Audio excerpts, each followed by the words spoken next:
Hello, and welcome to the initial recording of This Wooden O presented by Rude Grooms. My name is Daniel Kemper. And I am Monty. Today's episode, and its alcohol, is brought to you by Singlecut.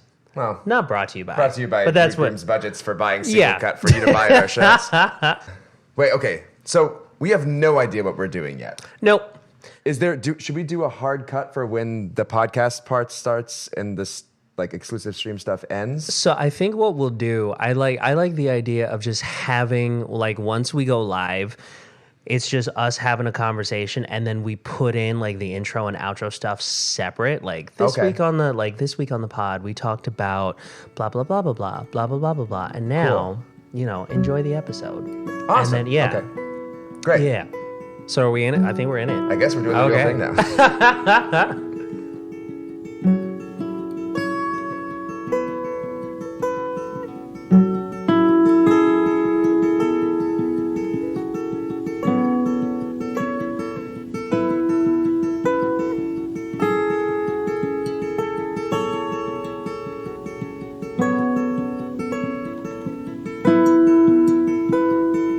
Shout out to Kara Arena, who did the music for this show, who's brilliant, who will be on the show at a later date.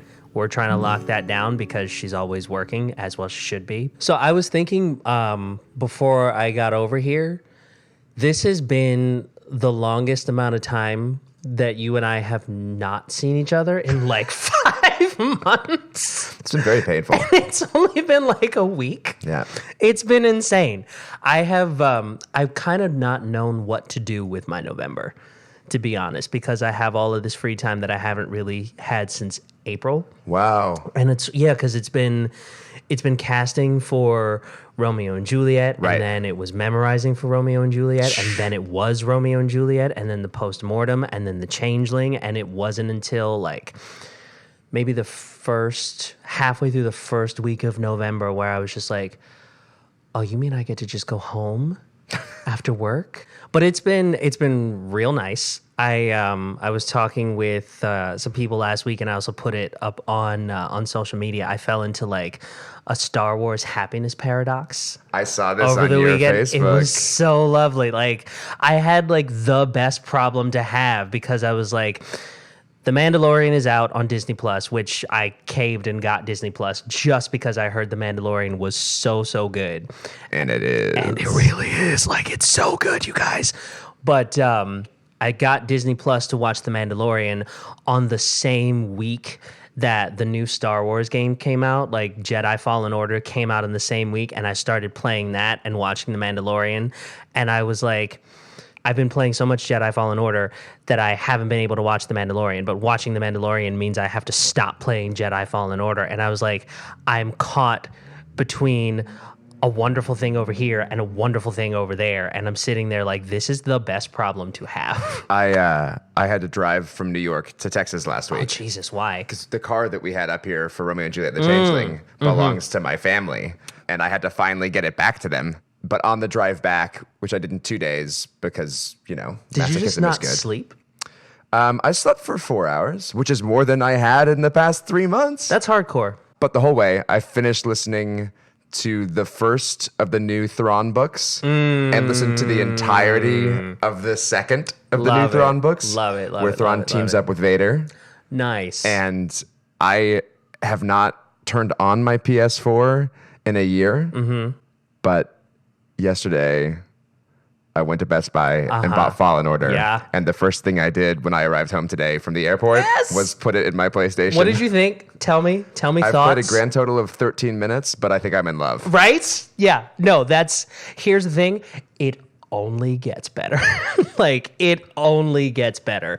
And I was really curious because all of the pre-reviews that I had seen were this game is not what you think. It is not going to be something like a hack and slash like The Force Unleashed, where you're just a superhero walking through the whole thing.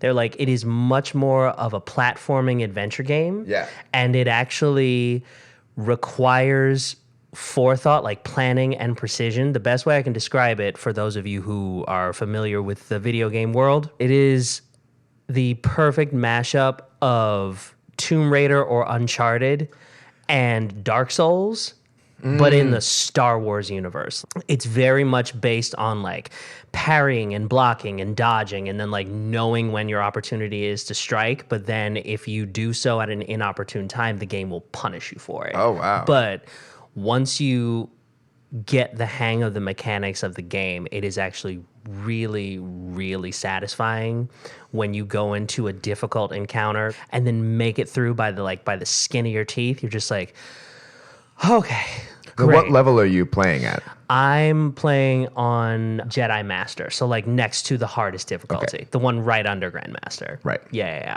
I'm just doing Jedi Knight. That's and I feel fair. like I should have just done story mode.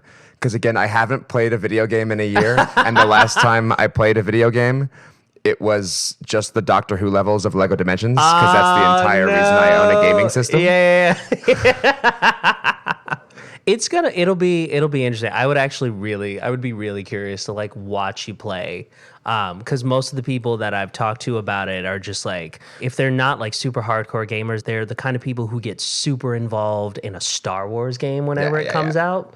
I've been really enjoying it, and like the Mandalorian is just so good. Oh, it's so good. One of the things that I love about the Mandalorian is that it never slows down. And yet it is so slow the whole time, I which is what know. I love about it. I know, but like when it gets to the end of the episode and they're at the credit screen, I'm like, Right. wait, that's it? Right. No. Well, then but what happens next? And it is very rare nowadays that I'm ever left with a TV show being like, what happens next? Because you can sort of feel when the episode is coming to an end. Right. You can start to feel when it's reaching its resolution. Yeah.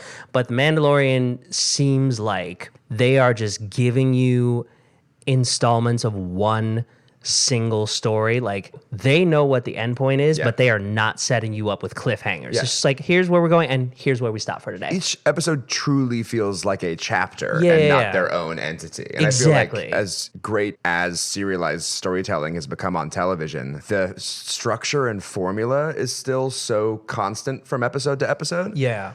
That with Mandalorian, the fact that there was no cliffhanger at the end of episode 2, but the story just like stopped was actually more shocking than the twist that I was expecting to come. It's like the opposite of the Darth Maul hologram in Solo. I still haven't I can't bring myself to see that movie. I really can't. You know what? We should do a live watch along for this one now. All right, I'll do it. Of your first time watching it. I'll do it. If you're going to put the camera on my face, though, like, understand that it's going to be this face, like, the whole time. For those of you listening, you can't see because this is an audio medium. But, like... Let me describe. So his hand is gently cradling his face, but it's in the opposite direction from what's comfortable. And so there's an innate tension and an innate pain, and his jaw is tensing. His lips are pulling back. His eyes are girding themselves to weather a sandstorm, even though he's wearing glasses. It really is the image of reticence. The image of reticence. Correct. I like the imagery of the sandstorm, too. That was nice. Now that we have all the Star Wars talk out of the way, leading into that is like... by no means all the Star Wars talk. No, it's not at all. But like, leading into what I wanted to talk about today, I wanted to talk about, since it's our first episode and we're doing something new, but like I said at the top of the show, we have been moving... Yeah, actually, sorry to interrupt, but what is this? What is what? This thing that we're doing right now. You mean in the larger sense, or the... No, I mean I'm just sitting here drinking a beer and talking to you. I'm not quite sure what this podcast is supposed to be. Yeah, so essentially we just want to keep hanging out with each other and drinking, but then if we can find a way for us to highlight the work of the amazing people that we work with, then like let's put some microphones and a camera in here. If we're just going to talk about this stuff anyway. That sounds like a great idea. Yeah. I'm really glad I signed up for this. Yeah. But so like we were talking about at the top of the show how we have really been going. For myself since April. I think for you it's much longer than that. And part of the reason that this show came about is we were having a conversation about what to do next. We were gearing up to do the Halloween show, but then it was sort of like we need a breather because we've been going for so long. And that idea of momentum, like knowing when to keep going, knowing when to pull back, is something that has been like a recurring theme, I feel like, through most of this year. So I just wanted to like sit down and talk about what that looks like, When do you know you have it on your side? When do you know that it's like it might necessarily be time to pull back? Right. When do you know that you have to do a thing? You have to go forward even when you're not particularly ready for it. Right. I feel like that's the easiest thing for me to share an opinion on, which Really? is always. Always to which part? The going, the stopping, or not feeling ready but doing it anyway? How do you know when to go forward when you don't feel ready for it? I remember when we were first starting, and I was in London talking to a good friend of mine named Warren Rusher, and he was like, how the hell did you guys get this going so fast? And it was just like, you just set a deadline and tell people you're doing it, and then you don't have an excuse to get out of it. That's real. And I feel like that's been a lesson that's very hard to learn, but keeps recurring in my life. Is it's very easy to have plans and hopes and desires, but putting yourself actually on the line to deliver, to me, has proved to be the key to actually doing it rather than sitting and talking about it. What do you think is the thing that makes you want to commit to the decision in that way and to telling people? Because there are some people, I feel like, who will go in the opposite direction, Right. where if they're not 100% sure, Right. they won't tell people. So what is it for you that like puts that drive in your brain where it's like, if I tell people, then it has to happen? I don't know. I mean, I think it is just experience. Like once you learn that lesson of, 99.9% of the time, it will get done, no matter how impossible it seems.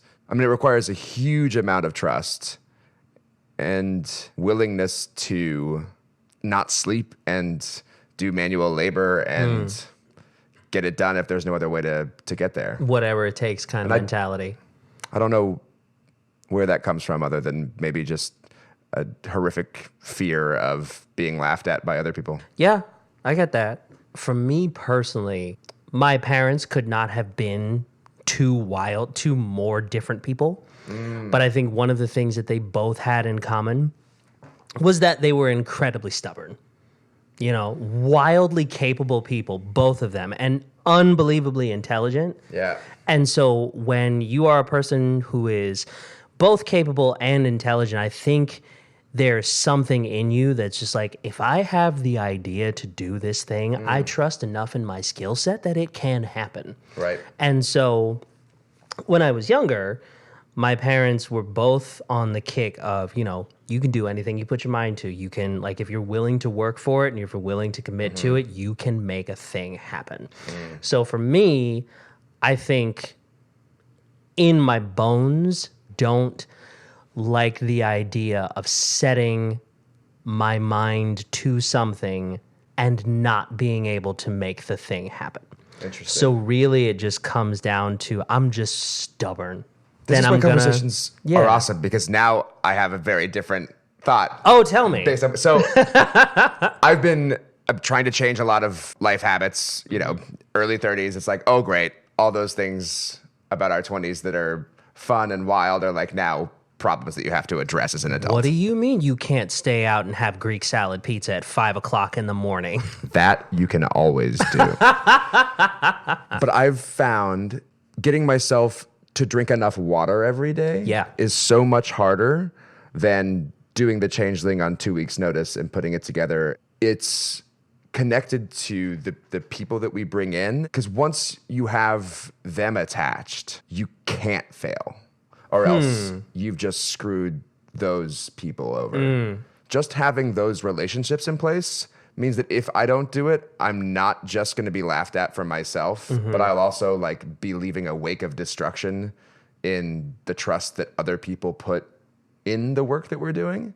The broader of a base that is, the more trust that's put in us, the more fuel there is to be like, not only do we have to get this done, but this has to be even better than it has a right to be. That makes a lot of sense to me. Something I've been realizing, speaking of like turning older and like getting into your 30s, I'm starting to realize the older I get, the thing that I am starting to value the most in my day-to-day life is my time. I can never get the time back that I spend with people, or even the time that I spend with myself. And so I found that I've become much more intentional with who gets my time and who doesn't. And so I start to think about that for myself, but also I don't want anybody to ever feel like their time is being wasted. Oh, that yeah. we're ever taking away the one resource that they can't get back. And so going back to the idea of momentum, the decision to make the Changeling happen was right after the Romeo and Juliet postmortem. And we were saying, if we can get these venues, we need to make sure that we have a plan in place because the turnaround is going to be so short. Yeah. And most importantly, we have to have people who know the kind of work that we're doing, and then also people who are going to jump all the way in. Honestly, part of the reason that the Changeling went over so well is because our cast was fearless. I think that's 100% of the reason. Absolutely fearless. Like jumped in to the deep end head first. We didn't really have time in the process to wonder whether or not it was actually going to work. It was so much more of a, well, the plane is in the air. How do we build it? Once you're on the hook for it, you're past the point of, can we do this? It's now how does it happen? But I feel like when it's not a collaborative environment like this, I can't get myself to do it. So for you, it really is just that there are other people who are depending on me to make this happen. And I cannot let those people down. So that is where that's where the drive comes from. I feel way more comfortable singing in a chorus. That's fascinating to me. The collective is what drives you as an individual. So then how do you focus or how do you keep that momentum if it's just you? Is there a thing that you found that works for you? No, if anyone has a solution to that, please email it to me, Montgomery at rudegrooms.com. Yeah. What about you? You could be hard-headed towards unproductive means. True. Right? So that quality is not inherently gonna make you get things done. Oh no, you're absolutely right. There are days where I have been decidedly prodigiously unproductive. Right. I'm just like, I'm going to do nothing. Right. I refuse to actually do anything productive or in any way contribute to society today. Would you please at some point come to my house and force me to have a day like that? It's wonderful. I usually do it on Sundays. I'll show up on here's what I'll do. It'll be a random Sunday. You won't even know when it'll happen. I'll just show up in Queens. I'll knock on the door with a 6-pack at 11:30 in the morning. And it's just like, what are you doing? Watching all 7 Star Wars movies in a row? Great. Sit down. It's like, no, I've got to write grant proposals. That sounds like a weird way to watch Star Wars. It doesn't sound like you'll be able to focus that way. I think you'll have to leave that for later. What if I write a grant proposal to pay us to watch all 7 Star Wars movies during a day? No. When I say prodigiously unproductive, I mean prodigiously unproductive. I'm already uncomfortable. In terms of how do you self-start when there's nobody holding you accountable, when it's just you? What I like to do, you like to have commitments to other people. I like to have commitments to myself. And the way that I do that is I write it down and put it on paper. And then I will put it usually somewhere in my room where I cannot ignore it.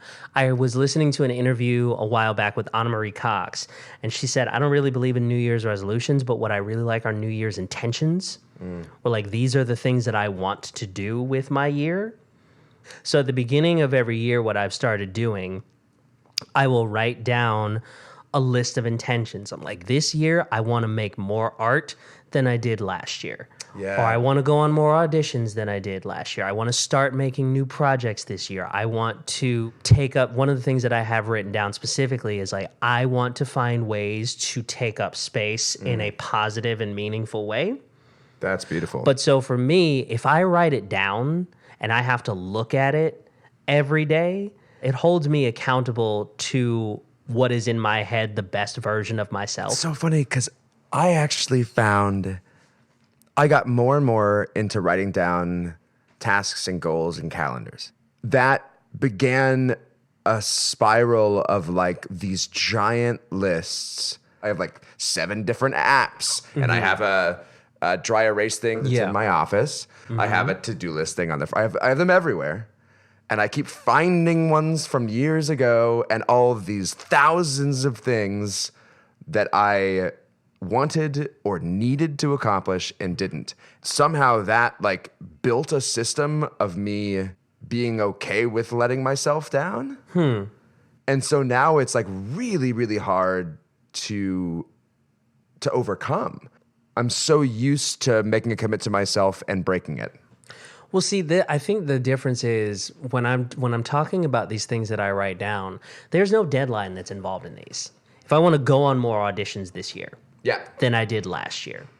Let's say last year, for example, if I went on 100 auditions last year, if this year I say my intention is to go on more auditions this year than I did last year, even if that means that this year I only go on 105, it is not major leaps and bounds, but it's progress. And it depends on how you look at it, because some people will say like, oh, I only increased this part of my life by 5%. Right. Or you can say like, I increased this part of my life by 5% in 1 year. And so I do feel like deadlines, when it comes to personal accountability, not when it comes to other people, but I think when personal accountability, I think deadlines are counterproductive, because it enforces an arbitrary marker on yourself. It happens when it happens. So I'm not going to beat myself up about it if it hasn't happened in 3 months. I took a class one time a year ago, and it was like the business of acting class. And there was this thing at the end where someone was like, what's your 5-year plan? What is your 5-year plan for your career? I've been to those workshops. Yeah. And I set down some stuff, but I was just like, I don't necessarily know if this is helpful. Right. At all, because you can set down the goal of like, I only want to make a living off of acting work in 2 years. You can pound the pavement and go to every audition and look at every breakdown every year for 5 years, and if people are not looking for you, doesn't matter. Does not matter. The year of my highest income from acting, I'm working at the level, and it's in theater, and it's like between the balance of this stuff, I'll be able to actually like just be a professional actor now. Followed by the year that, no joke, including the first couple of years that I was out of college, I earned the least amount of money from acting in my adult life. And it's not like your skill or technique just dove off a cliff in that year. No, I mean, I think it just has nothing to do with it. Yeah, it has nothing to do with it. The older I've gotten, the more I realize you really don't have any control over whether or not you book the job. The only thing you can control is how fully and how presently you show up in the room. And I remember when I was in college and I heard that, I was just like, whatever. Right. I'm just going to be so good that I'm going to blow them out of the water. It's like, we weren't looking for you, but now we are. And it's just like, no, that is not how it happens. And I remember when it clicked for me was when we were casting for Romeo and Juliet, because there were some people. Oh man, there were some people in that room who were mind-blowingly talented. Yeah. And I'm so mad that I can't give you the job because you're just not right for the world that we're building. And it is so frustrating. It's so frustrating that is the way that this industry works. And we're a 2-year-old showcase company. So imagine how compounded that gets when you're the Guthrie or Lincoln $6 million Center. a year company. Like, oh my God. But so that's when it was like that, and a series of other events like that where it's like, listen, the deadlines are not what's going to work for you. You've got to set intentions. You have to have things that you would like to do with the amount of time that you've given yourself, and then just work from that space. Have you read the book Atomic Habits? No. The 2 things that really stuck with me are, 1, stop asking where do I want to be in a year, and instead ask what type of person do I want to be. I love that. And that was super helpful. As I think that totally lines up with what you're talking about in terms of setting intentions rather than tasks. And then the other idea that was so interesting in this book to me is the idea that all you have to do to reach incredible improvement is make a 1% improvement every day. That makes sense. You compound improvement like an investment compounds interest. And he has all of these incredible studies from musicians to athletes to entrepreneurs, just always seeking what's the next small improvement we can make. No, I like that idea, and it's the same idea that you hear a lot about success, or like how the way that people achieve success to the outside world. If someone seems to quote unquote come out of nowhere, Right. it seems like it's just one gig and then they exploded. Yeah. It's like we see the one gig. What we don't see is the constantly going to classes and constantly showing up in rooms and constantly doing this and this and a series, excuse me, a series of improvements and just little things compounded over time. A big takeaway I had from it too is those small changes are happening regardless. It's whether you choose the small things that will bring you closer to the person you want to be in the next year, or if you allow yourself to get so tunnel visioned that your subconscious or circumstances are making decisions for you that then become habitualized. And now you're a person that's not even necessarily connected to the idea of where you want to be or who you want to be. That's an interesting point, because that is momentum in one direction. Right. So then what do you do when you recognize that? You realize that the momentum that's been building is taking you in a direction you don't necessarily want to go. How do you then course correct and goes like, I'll keep you posted. Because that, like, yeah, that's the other side of it, right? Is like momentum can be a good or a bad thing. I think it really is. It's entirely about intention. Like, well, I mean, for example, when we were talking earlier in Changeling about, are we going to do 12th Night again? Right? Like, I want to do that version of 12th Night every year for the rest of my life. Sure. And we had the momentum, conceivably, from Changeling that we could have continued to grow, because the Halloween show this year grew even more than the summer show. Yeah, it did. But burnout, financial position, we could have dove forward again, set ourselves a deadline, and I'm sure we would have delivered. But what would that blind momentum have cost us that we wouldn't have seen? Yeah, I think that's entirely fair. So that goes to the other part of it. It's like you can have a lot of momentum going, but what is it that eventually happens, or what's the calculus when you decide, like, we gotta stop? We have to take a breather. We're coming into this turn too fast. Yes, we're going to decrease in speed, and maybe that means the other cyclists, we're in a cycling metaphor now, something else, someone else has a chance to catch up to us.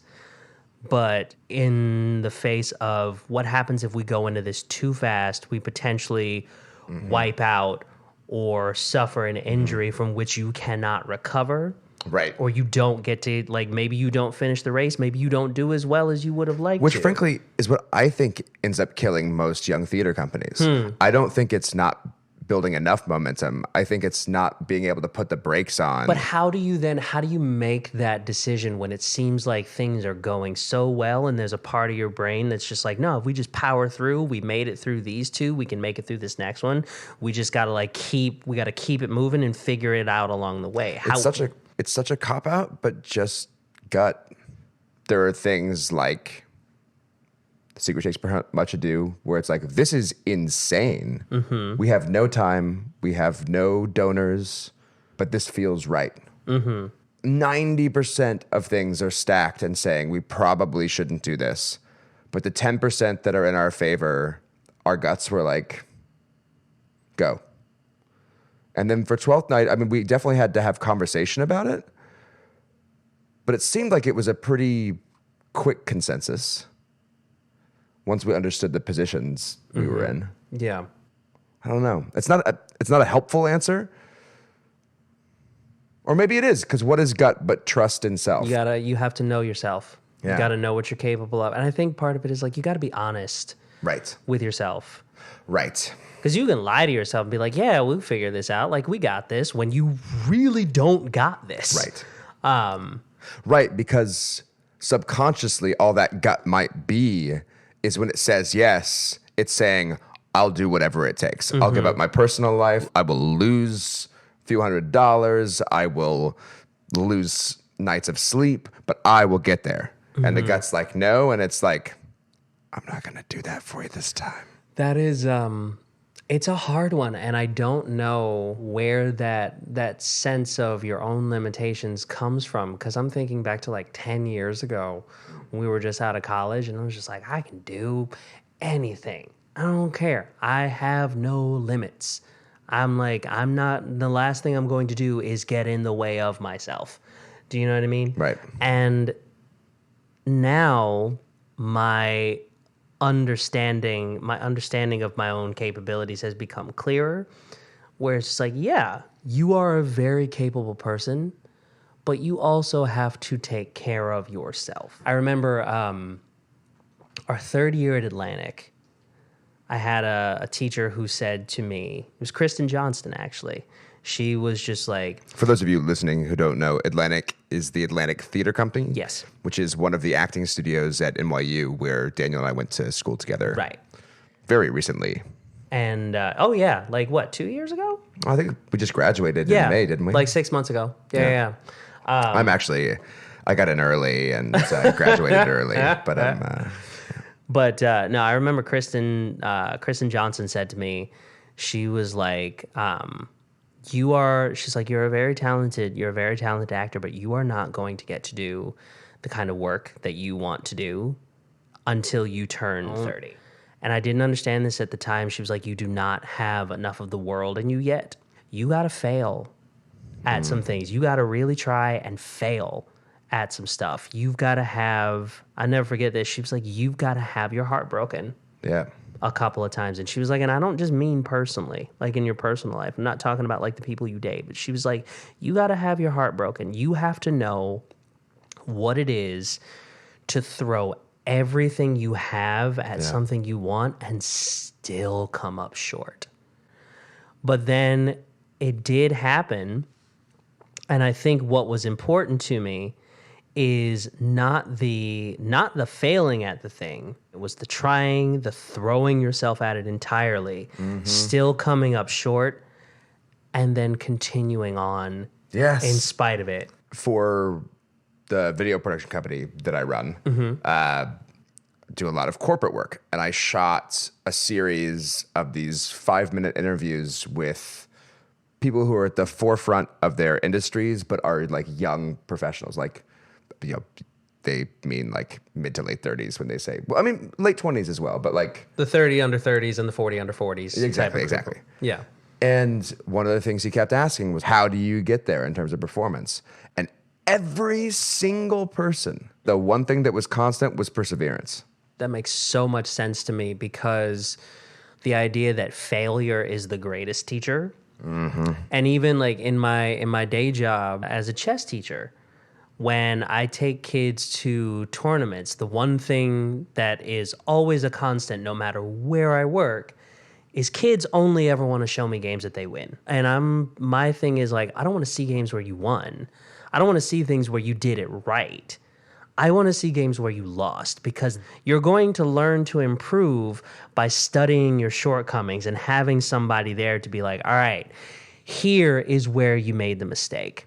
So here's how you recognize it, so that if someone ever does it again, you know how to effectively counter. Right. Your failures will tell you where you've got to tighten up, where you've got to make the improvement, where you have to make those compounded incremental improvements.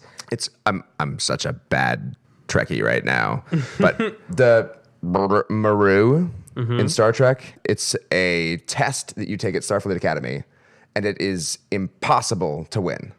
You don't know that going in, but that's the whole point of it, is you're gonna lose. The idea that like this like huge main part of being trained to be a Starfleet officer is facing a failure that you can't avoid. Right? That there is no way to get through always winning, because failure is required. I mean, I could also see how that would really mess with people, that we're going to build a thing in which you are going to fail by design, and there's nothing you can do about it. But I also think that that's emblematic of life, and anything that you want to do of consequence. Kobayashi Maru. I Googled it. I completely own it. I just could not sit here thinking about it anymore because I want to hear what Daniel's saying. But the idea of introducing unavoidable failure in a controlled environment so that you get people used to the idea of like, sometimes this is going to happen. Well, isn't that just what rehearsal is? I mean, yes and no, because the first 3 days of staging. I don't necessarily feel or look at that as failure. Like, to me, the idea of failure is we have an objective and we fail to meet that objective. Do you know what I mean? It's like it's a failure to reach a goal or to meet an objective. That to me is what failure is. Not to, like, I don't see a sloppy rehearsal as a failure because I'm just like... Unless your objective is clarity and storytelling. But you're not going to get clarity and storytelling off of one rehearsal. You're not going to get it in one... You're not going to get the show in one rehearsal. Even Romeo and Juliet, which I felt like was a dream, we didn't have that show at the first table read. We didn't. There was no table read. What would you call it? A playthrough. Oh, Lord. Okay. We were at table. Were we at a table? No, we weren't. We were at a table. That was after we did the playthrough. You mean where we tossed the stuff around? No, where we got up and did the whole play on our feet. No. I'm talking about like... Oh, you weren't there for that one. No, I wasn't there for that. I'm talking about... You missed the first... Yeah, I'm talking about... Well, this is why you don't know that run was perfect. Okay. Maybe I'm being a little cheeky about it, but I do think that, like, I actually think that rehearsal is all about failing. There are so many ways, particularly in the way that we work, right? Yeah. Where we don't have a lot of blocking. We're not setting a lot of tactical choices. Like, we're maybe honing in on some boundaries to clarify, but we're still have a lot of freedom. So there are a lot of right choices, and making a wrong choice, I feel like, ends up being, for me, more helpful than making a right choice, because all that tells me is like, okay, that worked, but I don't necessarily know why. But if I miss something or I play something that's the opposite, like, that defines the world of the play more clearly for me than my successes. Interesting. Yeah, I mean, that makes sense. I look at rehearsal more of like experimenting in a lab. And it's sort of like we're trying to find a way to make a light bulb. I think one of my favorite quotes about resilience and perseverance comes from Edison when they were asking him, like, they were like, you tried several thousand ways to invent a light bulb and you failed several thousand times to invent a light bulb. How did you keep going until you eventually found the right way? And he goes, whoa, stop. I did not fail. I just found 2,000 ways not to make a light bulb. And I think that's what the difference is. It's like, if you're trying to find the show, if you make a choice that doesn't work in rehearsal, I don't consider that a failure. I just think of like, all right, we know not to go that way. I guess for me, maybe it's just failure has such a stigma that I feel like the moment that failure becomes essential, you still obviously want to succeed, but then it loses some of its power, and it in a way makes me feel braver and more able to fail boldly and therefore succeed boldly. I like that. I like that a lot. The idea that, like, you're gonna get it wrong. Yeah. It's baked in. There's nothing you can do. So if you're gonna get it wrong anyway, why not just have fun with it? Well, and that there is value in that wrong. So I think if we were to crystallize this into as succinct of a term as possible. I'm done. I'm dry. Well, then if we're gonna move into wrap up, we have to have something fresh. Okay. If we're wrapping up, I would like to close on a bourbon.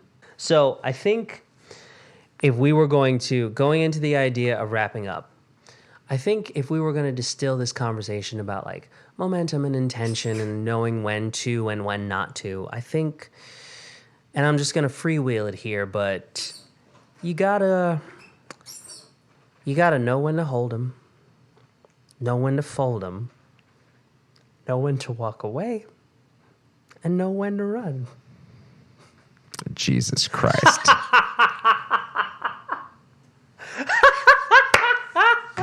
I'm running right now out the door of my own house. I literally have been holding that since you got up from the table, and I regret nothing.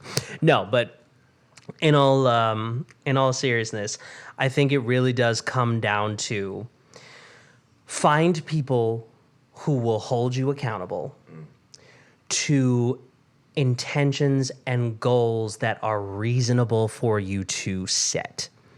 And I think you have to know what you're capable of, and I think you have to be brutally honest with yourself about your capacity to do a thing. When it comes to like a group activity, have people to hold you accountable. Yes. And then I think on an individual sense, I think what we gather from this conversation is find ways to hold yourself accountable, but also be kind to yourself. So this weekend at the Shakespeare Intensive, we were incorporating our kind of work in original spirit rehearsal environments, if not original practice. Yeah. And incorporating intimacy principles and intimacy work into theater as a whole, but specifically into work that's under-rehearsed, interactive, non-fourth wall, et cetera, et cetera, et cetera. Mm-hmm. And Ashley White, who is one of the IDI certified intimacy directors in the country and was running it with us, one of the things that she kept encouraging the actors to do was to work at the edge of their comfort zone, but to only step beyond it when they felt comfortable to do so. Interesting. And I feel like that's a very similar thing with momentum. Like, you need to know what your limits are, but that doesn't mean you have to limit yourself. Mm-hmm. And the other idea was the idea of containers. So setting up, if you have, let's say you have an extended scene between two lovers, and it's not, there's not anything that necessarily requires extensive choreography, because it's going to be 14 minutes of them laying in bed together, but they're not doing anything. Mm-hmm. If you set up containers where it's mutually agreed upon that it's a safe and comfortable space for both actors, right? Like, let's say this was a container, right? That I can caress you in any way in this area. I'm not afraid that I'm going to trigger or offend you. You're not afraid that I'm going to grope you in some way you don't want to. But the idea that knowing your limits doesn't necessarily mean holding yourself back. I like that, actually. Know your limits, but don't hold yourself back. I think that's it. I think we got it. I think that's it. I think we did Just solved all the world's problems. We did it. We figured it out on the pilot. That's what episode 1 does. Just like Phantom Menace solves all the problems. No. See, we had a nice moment, and then you ruined it with the Phantom Menace. Okay, thank you so much, everybody. Thank you for tuning in to the pilot episode of This Wouldn't O, presented by Rude Grooms. Once again, my name is Daniel Kemper. You can follow me on Twitter and Instagram, all at the Daniel Kemper. I'm Montgomery Sutton. I'm on Twitter at Montgomery Sutto, because my name is too long. And I'm on Instagram as Montgomery Sutton, because I like Instagram better. Tune in for the next episode where, among other things, we are going to be talking about theater, the intersection of theater and activism, with the unconscionably talented Annika Kumli, who will come have a seat and have a chat with us on This Would Know. See what I did there? All tied in, right? Thank you so much, everybody. I'm going to have a bourbon. Thank you for listening to this week's episode of This Wouldn't Know, hosted and produced by Daniel Kemper and Montgomery Sutton. Original music is by Kara Arena. This Wouldn't Know is brought to you by Rude Grooms, a Queens, New York-based theater company creating epically intimate theatrical experiences in public spaces, non-traditional venues, and new media. Learn more at rudegrooms.com or follow us on social media at Rude Grooms and at This Wooden O.